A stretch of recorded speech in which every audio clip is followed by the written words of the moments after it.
Oi, pessoal, eu sou o Miguel. Esse aqui é mais um DC Backstage, nosso podcast, aqui nosso novo quadro. E hoje estou com um convidado aqui muito especial, momento histórico para o nosso canal, momento muito importante. Não vai ser ao vivo hoje para a gente conseguir colocar uma qualidade melhor ali. E o nosso convidado de hoje é o grande, olha só, campeão do Arnold Classic Ohio, Samson Dauda. E antes de começar, um pedido especial, né? Deixa o like nesse vídeo, deixa um comentário. Compartilha com um amigo seu. Vamos fazer esse vídeo rodar, vamos fazer esse vídeo estourar para fortalecer o projeto. Conto com vocês e vamos pro vídeo. And look who's here with me today. Oh my God, the Arnold Classic champion, Samson Dauda. Samson, thank you so much for being here today and congrats for your title, man. You must be very happy.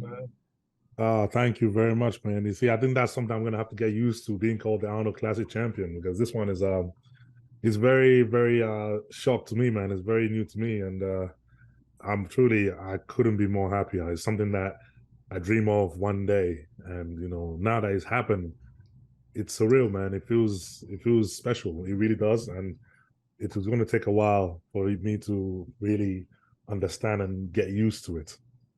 Yeah, and are you enjoying the good life after the show, like eating Oh yeah. good, great food and everything? Yeah, I mean, obviously I'm eating and everything else, and because since we flew back to the UK, it's just been, we had a lot to do and a lot of preparation to do, so I haven't had time to sort of calm down this week. Well, after this week, I've been enjoying food though, but Yeah. and next week I'll be back in the gym by next week, so I've been enjoying and taking a little downtime from it. But yeah, it's definitely something that is amazing, man. It's definitely like, And this Arnold was very different. We have a super stacked yeah, lineup. Like we had five or yeah, six guys that could win the show, oh yeah, and it was so exciting because we had you, Andrew Jack, and Nicky Walker in the final yeah, call, and you were being yeah, rotated. yeah. What was going? How was your head at that moment in the final Yeah, call out? it's a shock, man, because you know what, like throughout the whole prep, especially coming from the Olympia, I knew as well as we did at Olympia, I knew we can get better for this show, and that Olympia prep sort of gave me the idea of believing that yes, we can win the Arnold. I sort of had to really make myself understand and believe where I was, because before the Olympia, the confidence of the idea of what level I'm sitting at was always, was not 100% sure. I know I'm good, but you're not really 100% sure in yourself how good you are. So having the Olympia and do my first Olympian place in six, it was like a eye opener. It was a shock for me. I was like, wow. So you're telling me all that hard work is actually working. So when we came up the Olympia stage, it was like, you're going to the Arnold. I was like, okay, you know what? I know I can work harder. I know I can push myself even more. And I believe if I do so, I can win. So when we kind of do all that, we went into go on the stage, and I know I was going to go. Obviously, you saw the lineup. I knew who were the heavy hitters of the show was going to be. So for me, it was okay. If I truly bring my best, I know for a fact I can be a competitor at the show. I know for a fact I can come in with the mindset of winning the show. So when we were in the lineup, and you have that such a stacked lineup, all I kept on going through my mind is believe. Don't hesitate. Believe. Don't think, Just well, go. just go. Don't think about it. Don't stop to think, well, this is Nick Walker, this is Andrew Jack, that's Big Ramy. Don't think about it. Just go full on. Belong there, own it, be the champion. Go in there. So I really had to sort of whip my mind to understand and appreciate that fact. Yes, and it is funny because when the list was first released, you were the Yeah. number one contender. You were the Oh favorite yeah. because we didn't have Nick Walker yet, Yeah. Didn't have and Andrew Jack. at Didn't that have point, Ramy. yes, Yeah. and at that point, it seemed to me that you were on Yeah. fire. You were confident, Yeah. and when those names, okay, now this is the new list, and Yeah. I had the impression you were even more confident and even more excited about the show. Because like it's Arnold, it's a big show. It's almost this amazing title to be able to win an Arnold. And I didn't want to feel like when the first list was released, part of me, I'm a competitor. I'm an athlete. I have that mindset of I want to be the best. I want to beat the best. I didn't when the list show was released. No offense to like the guys on the list, they were all great, but it felt like it would have been like an easy Arnold. It would have been, everybody like, oh well, it was you win Arnold, but he wasn't really a big Arnold. It wasn't really, and I felt like that would have been the reputation if that list had stayed the same. and I won with that list, they would have been like, well, you know, it was good, but it wasn't really a special Arnold. It wasn't really, you didn't have a lot of competition. So when the guys started jumping in, it got thicker and it got harder, it got bigger. And for me, it made me more excited because now I know that, okay, I know I can win this Arnold. Regardless of who's in there, I know I can win it. And now that I have people that I wanted to prove myself against, it made me more fired up for it, you know, because we saw Nick at the Olympia, we saw Rami at the Olympia, we saw me stand next to Rami at the Olympia, we saw me stand next to Nick at the Olympia. And I knew that for me to really push myself through the training and everything else, I need to understand I'm going up against those guys again. And this will be a good rematch. Yeah, and I think I agree with you because your victory now it's more valuable. And the best thing I think we had Big Ramy better than he was at the Olympia, Nick Walker better than he was at the Olympia, Andrew better than he was at the Olympia, and you beat all of them. So it's a big sign. It's a big sign, and you know this is like why I feel like it's still a shock to me because seeing that and seeing that everybody brought their A game and still being able to stand on top of that is insane. It's crazy. It's there's a sense of pride to that. There's a sense of, you know, you don't, as much as it is, you know, everybody wants to win, but nobody wants to win easy. You want to beat somebody at their best. You don't want to beat someone when they're not really there because it always seems to, it takes away the value of the victory when people are not at their best. So when you come into this show and you saw everybody brought their A game and you were battling out on stage with them, there's a sense of pride in that. There's a sense of joy. And it's like, yes, you know what? And even if I lose now, I am not losing for any other reason, but I'm losing to the best of the best. So there's a pride in that sense of that battle. And that's what I wanted to have. And seeing all of them come in like literally full force at it, you know, it made me smile. It made me feel like, okay, even then I looked at how good they were and I was like, man, even if I lose to these guys, I knew I lose to their best. I didn't lose to, you know, just, oh, he came in and he was just, you know, he won. I lose to them at their best. And that for me was what it's about. This is what competition is about, you know. Yeah, I agree, man. And we know that one of the most important things in any sport, and bodybuilding is, we can say that, okay, some say that bodybuilding is a one-man sport, but we know that it's very important having a good support, a good team behind you. You have your lovely wife. She's always with you. I remember when you've been in Korea and you've been like 1 month away. That might be very hard for you because we have some guys that, oh my God, I'm going to spend 1 month away from my wife. Oh, that's bad, and the guy is smiling inside. But I think it's not your case, right? No, because you know what? Like I said, like if anybody who's ever known me, everybody will know that I started this with my wife. It wasn't, oh, I was in bodybuilding and then I met my wife. It wasn't, oh, she was a bodybuilder and I met her. We both started this sport together, you know, and every step of the way, every prep, every meal, every training session, every show, it's been two of us every single time. So we grew into bodybuilding together. So we shared every journey together, you know. So this has then made us have this support system where we know, you know, people don't understand, like they think that they have this perception that when you have your wife and support system, they think, oh, what she does is cook your food and, you know, just stands there and be pretty. No, we're involved in it, you know. Even like you hear Milos will say that, even Milos is my coach. When we talk about a plan, it's not just me and Milos talking. It's three of us. We sit there, we get the phone and go, okay, we all throw in our ideas, okay, because we're a team. And this is what I mean, it's not an individual sport. We throw in ideas. Milos say, okay, I think maybe we should try this look. And Mel will say, well, we tried this back in this thing. It didn't quite work. What do you think? And I would throw in my idea, go, okay, we can give it a go. And we all come together and then we all make a decision what we want to do going forward. And when we make a decision, Milo says, okay, Mel is going to look after you. Let me know if anything goes on. And we move from there. And where, you know, you're coaching someone, you're looking through a phone and a picture because Milos is on the other side of the world. You can only see so much. You know, looking through a phone and looking at a picture, trying to see, okay, is he getting better conditioning? If the lighting isn't great, you look like you're off. If the lighting is too much, you look washed out. You never really truly see. You can only try to give the coach so much information. But Mel is Milos's eyes on the ground. So even though he sees the video, he'll look at Mel and go, okay, what does he really look like? And Mel said, yeah, he's harder this week, or no, he needs to tone up this week, or we're behind. So she plays that middleman. She plays that role for all of us. She's the glue that keeps us together. And, you know, I always say people don't understand, like, mentally how hard this sport is. You know, Yeah. me and Milos, sometimes we can be on the firing line. And our emotion, being men, our emotions drives us. You know, if we don't like something, we get angry, we act out. We want to, you know, we want to shout and we want to rage. You know, we can act out and we can move things based on our emotions. Mel is a lot more subdued. She's a lot more calm, and she's the one that tells us, okay, Milos, no, calm down. It's okay. We need to work it out. Same thing with me. When I'm starting to stress out and I think, you know, I don't think I'm looking good. I don't think anything. She's the one that has to say, okay, don't calm down. Let's call Milos on the phone. Let's talk about it. And let's get it all together. So this is the way the team dynamic works. It's not just me going to the gym, lifting weight, eating the food, and just showing up on a day and be like, yeah, look at me, I'm the best. Yeah. It doesn't work that way at all, you know. And the reason why we're so strong and we're able to improve so much is because we have that dynamics that works so well, and it helps me improve in that fact.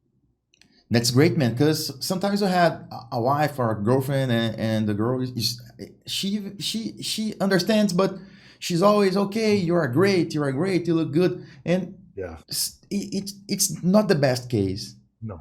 Sometimes. Yeah. Go ahead. No. Yeah, because that's what I mean. You don't need somebody. This is one thing you need to understand. To be a champ, you don't need somebody telling you how good you are, especially people that are close to you. You have a lot of fans and a lot of people to tell you how good you are. You need somebody to tell you the truth. Yes. You need to say, okay, I'll look at me. Okay, you're good, but not yet. You're not there. You need to work on this. And you need somebody to tell you that. And I think, you know, when you have someone who loves you and close to you and they tell you the truth, is different than somebody that's outside telling you, oh, you look like shit. You know, it doesn't work. You need somebody that truly cares about to tell you what you need to hear so you can really say, okay, I'll work on it. It's very important. She keeps you grounded. And talking about a team, you have Milos and Fuad, and I think you have the best people in the game because they are such great people, and it seems that you click it very well together, the three of you. Yeah, because, you know, this is what I mean, like, everybody knows how me and Fuad met and how he gave me a chance when, you know, I was struggling at the time. You know, in 2020, I've already been 2 years in bodybuilding, coming up third year in bodybuilding, and I was struggling. You know, bodybuilding is very expensive. Bodybuilding is a very hard hobby, especially when as a pro. You know, your food is expensive, your travel is expensive, everything you're doing is very expensive, and you can. I was working full-time job, and, you know, I was trying to subsidize bodybuilding and try to use my full-time job to pay to do this, and it was killing me, man. It was really hurting a lot, and then, you know, I'm not able to take care of my family. I'm not able to do things because I'm paying for a hobby, and it feels very selfish. Yeah. Know? And this, at that point, you know, I was really sort of at a turning point where I was like, okay, I've done this, I've turned pro, and I've done this for 3 years, and the result isn't happening. Okay, I can't carry on being selfish like this. It's about time that, okay, I have to say, if it doesn't work now, I have to move on. I have to find something else. And 2020 was that year. So when, you know, I reached out to different supplement companies, I reached out there and, look, I'm an up and coming bodybuilder. You know, I'm trying to do my best. If you're willing to help me out, and, you know, then nobody replied. Nobody want to know. You know, they didn't see the potential in that. And then obviously Fuad was the first one that actually saw that actually, you know, this guy, he might not be the champ, he might not be great now, but I can see his drive. I can see how much he wants to succeed. Let me just give him a little shot. Let me see what he does. And that was it. You know, the minute he was able to give me that, it gave me the tools I needed to say, okay, right, I'm going to do this with all my might, and I'm going to make sure that I prove that I'm worthy of this opportunity. So right from there, we just clicked, and I was always grateful for him for that. And he's always been there to advise me, because everything we do, business side of it, everything, I'm still learning. And I'm able to call him up and say, hey, look, I have this idea. I don't know if it will work. What do you think? And he's able to advise me and tell me, okay, watch it, do this, don't do that, watch this, watch out for that. And he was able to sort of give me that aspect in terms of the business side of bodybuilding and the things I don't know about. Milos, he knows the training, he knows the diet, he knows how my body works. So having those two dynamics come together, you know, and then having Mel be the person that stands there and sees all of them, controls what goes on, it makes for just a magical team.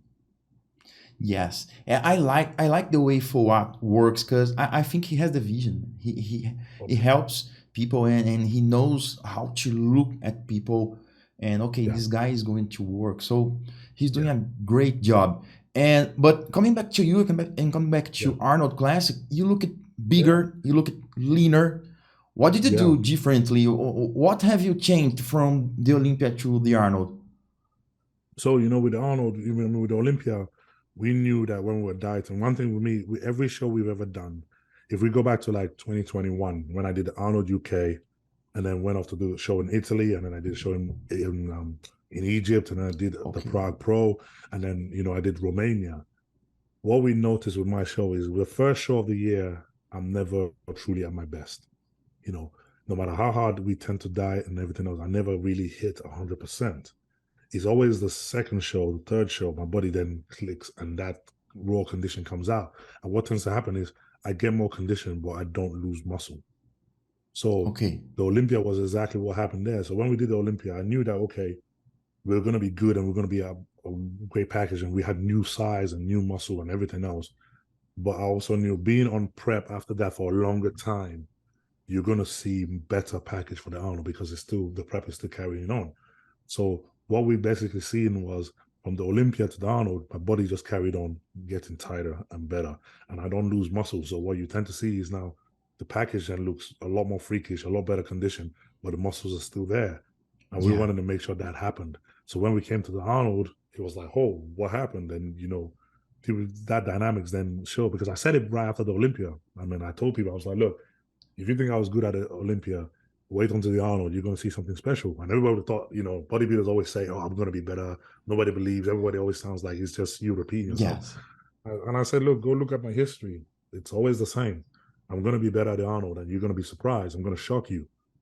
And some people saw it. Some people say, yeah, you better watch out. And some people just thought it was just talk. And now they see firsthand what happened. And I was like, well, I did tell you that this is what happens, you know? Yeah, I was I did some previews for Yeah. different channels in Brazil and for the USA, and I did Yeah. one for MD, and I was Oh, talking yeah, to Ron Harris and Giles Thomas. Yeah, I know. Yep. And okay, I thought Samson is going to win, and there I think that okay because everybody was okay. Nick Walker is going to win because it was Yeah. the most likely scenario.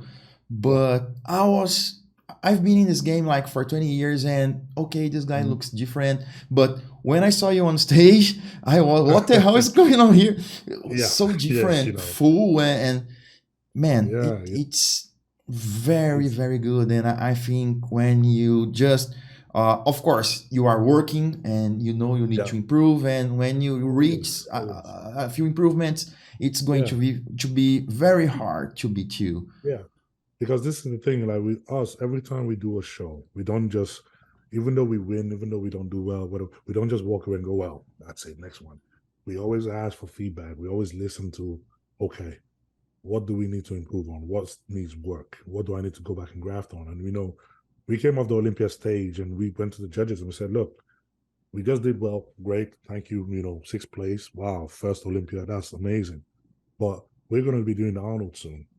What do you want to see better? What do you want to see from us? And they said, look, we want you to be tighter. We want your midsection to be more controlled. We want to see something better, something change. Okay. Because you have the size, you have the symmetry, you have everything. You brought your back up, you brought that, but we want to see more refined look. So we said, okay. So when we went back and we started prepping, carried on prepping, you know, speaking to meals and everything else, and we said, look, everybody wants to see you better condition. But they always forget with my physique, the big draw is the big round muscle. That big shock factor is that roundness. If I sacrifice that to become blood blown, shredded, and draining, and whatever, I lose that. That Good shock point. of wow, it goes because we've done it in the past. I've listened to people's advice in the past say, "Oh, just forget everything, just breathe." And then I show up and they go, "Oh, why does he look so stringy? Why is his arms? Why is his shoulders gone? Why is his chest gone?" Because we know that that's the biggest draw. And then they go, "Oh, you know what? You're better when you're fuller." And we've learned from experience that this is one thing we don't listen to. We have to be very fixed on that. So when we're coming to the show, the dynamics was, okay, we want to be harder, but at the same time, we do not want to give up our strength, which is that shape, that deep lines, that roundness is our strength. If we give that up for being harder, you're not going to see me. You're going to see someone else physique that is like, it's okay, but it's not good enough. So we wanted to make sure that as I dieted down and we got tighter, we did not lose that round and that pop that we have. So that was one of the premise we had throughout the whole prep was don't lose that. Don't lose that. Get sharper, get harder, but don't suffer so much that you lose all that flair that you have when you go on stage, or the same size and manner you had when you were in Olympia. Still keep that, but just be harder from there. So that was basically what the plan was, throughout the whole prep. Okay, and do you have plans for any show next month, or just the Olympia this year? So this one for me now is just the Olympia. Obviously got a lot of appearances to do around the world, because there's one thing I want to make sure that, they say, the top guys in the world, they don't travel, they don't, people don't really see them, because I always feel like, with bodybuilding, it's funny because a lot of people watch and see us on social media, they see us online. Not a lot of people get to see us face to face. Yes. And I feel like that's something different. I want to change in the sport. I don't want to be the guy that, okay, I won the Arnold, now you don't see me all year until the Olympia. So I want to make sure that, we want to promote the sport around the world. So I want to make sure I travel around, I see fans, I get them to see what it's like to meet Olympian face to face, not just on a screen, to see what we mean. When we say it's different when you see it face to face, it's never the same like you look at it in pictures. We want, I want to be able to promote that as idea of, okay, this is what bodybuilding is. And I want to do it for more than just on social media. I want to be able to do it physically. So we're going to be doing a lot of traveling, visiting a lot of parts of the world, and really just promoting that aspect of this is bodybuilding. That's great. Yeah, and it's very different. When I saw you in person, oh my God, Yeah. the guy is huge. No, Pics just don't do justice, man. It's crazy. And I get that, I get that all the time. When we go to the expo for the show, everybody shows me and they look at me and go, whoa, you look different in person. Your pictures don't do you justice. And I was like, yeah, I know. Pictures doesn't really show you the size, doesn't show you the look, because it's pictures. Pictures can only show you so much. And I was like, yeah, I know. That's why we like doing this, because then you see it face to face and you go, oh, wow. I did not know that that's what you actually look like face to face. I thought that the pictures gave me all the information I need. And I was like, no, that's why it's good to go to a pro show for at least once and watch it face to face, because it's different. It's so different when you watch it, when you're there and you feel the atmosphere and you see the guys on stage. It's really, really different. It's so much special. It's so much like, wow, this is beautiful. This is bodybuilding. So I always tell people, I advise you, man, if you're a bodybuilding fan and you love this sport, go to one pro show somewhere. Just go watch it, because it's so different than when you see it on the screen. The screen, you only see 50% of the actual physiques when you watch through a screen. Being there face to face and seeing that and feeling the atmosphere in the room, it's exciting, man. You really learn to enjoy bodybuilding when you see that. So that's what I want to make sure we bring. Now you have two men ahead of you, because okay, Nick Walker, third guy in the world, just beat him, and now you have Derek Lunsford, in theory, of course, because many things can change during the year. Oh yeah. But what kind of improvements we are going to see on the Olympia stage this year? So we know, especially when we talk about Olympia, Derek Lunsford and Hardy, two things they're known for: absolutely insane condition and great backs, great shape, great V-taper. They have that. I know right now we're in the off season. I want to improve my back even more. I want to be able to stand and turn around to the back and be a bigger competition. I mean, you just seen how much I've improved from this time last year to now, or to the Olympia, how much size I was able to put on, how much I could change my physique. So in another 6 months of that, I want to make sure we bring the back up to be up to par, to be more freakish from that look, to be fuller, bigger everywhere. And with me, I don't just want to improve one body part, because there's always the idea, oh, you just need to bring your back up, or you need to bring this up, you need to bring that up. I don't know. I want to bring everything up. I want to bring up the back up more. I want to bring everything up. I want to literally look like, wow, everything looks changed, everything looks better. So that's what the off-season is for, is that point of growing those muscle group and filling those gaps. And where I'm a taller and bigger frame guy, I can hold on to a lot more muscle than those guys can, and this is what we want to play in. And what we've seen, because when I was coming up for a long time, last year, the year before, they told me the same thing. Say, oh, don't get too big. You're going to lose your aesthetic. You're going to lose your lines. You're going to lose your midsection. Well, we've just proven that that's not the case. If you do it properly and you know what you're doing, you can get bigger and still look aesthetic and still have a small waist. And we've proven that. So same thing. I want to make sure that we improve so much between now and then, but yet still have that line and highlight that shape and highlight those lines that when we stand on stage, everybody will look again and go, man, he's done it again. He's changed so much. And this is what we want to do. So we know, don't get me wrong, we're not deluded. We know I would never be able to match Hadi for conditioning. This is just a fact. I would never be able to match Derek's conditioning. Those guys are they go way thin skin. They're very hard. They're very dry and grainy. I don't have that. I don't have genetic. I can't do that, So if I try to play that game, I will only just end up worse. But instead, my strength is the shape, is the roundness, is that highlighting those facts. So that's all we need to work on, is be as hard as you possibly can, but keep that shape and roundness, keep that look that we all look at and go, wow, this is beautiful. Make everything highlight that as your strength. So you have to play to your strengths. You can't play to someone else's. Yes, that's very smart. So, so this is the thing. This is the same thing we had with Arnold, is we know Nick is going to be freakishly conditioned. I will never catch up with Nick in condition. I can never beat Nick in condition. It would be stupid for me to try. So instead, we don't play that game. Instead, we say, okay, right. Perfect. Play your game. Be more aesthetic. Be more round. Be more full. Be as conditioned as you possibly can to highlight those deep lines and everything else. But if you try to go down and be a freak mass monster with grainy conditioning, you're going to lose. So instead, play your game and let your game then. So when you stand next to him, people will be like, oh, Nick is better conditioned. But then you can say, but Samson has this, and that else. He might not be the most conditioned guy, but you can't take your eyes off him. This is our strength. This is what we play to. So when we go to the Olympia next year, it's the same strength we're going to play to, because I'm a bigger, taller guy. I'm bigger and rounder. We're going to play to that strength, because this is what the only way it makes sense. If I change anything, then I'll just end up, outside the top 6 somewhere, say, oh, he wasn't as good as he was last year. So you have to play to your strengths. And that's one thing you have to learn, that, yeah, this is how it works. That's perfect, because the biggest mistake in bodybuilding is playing someone else's game, because it's not going to work. You've been there in Ohio, and people are going to kill me if I don't ask this for you. Yeah. Oh, how was Ramon? Have you seen him? What do you think about his win? Wow, I was so impressed. Man. He is such a phenom of this sport, man. He looks so impressive. And the thing is, people see him in pictures and see him in videos, and they go, oh, yeah. See him in real life.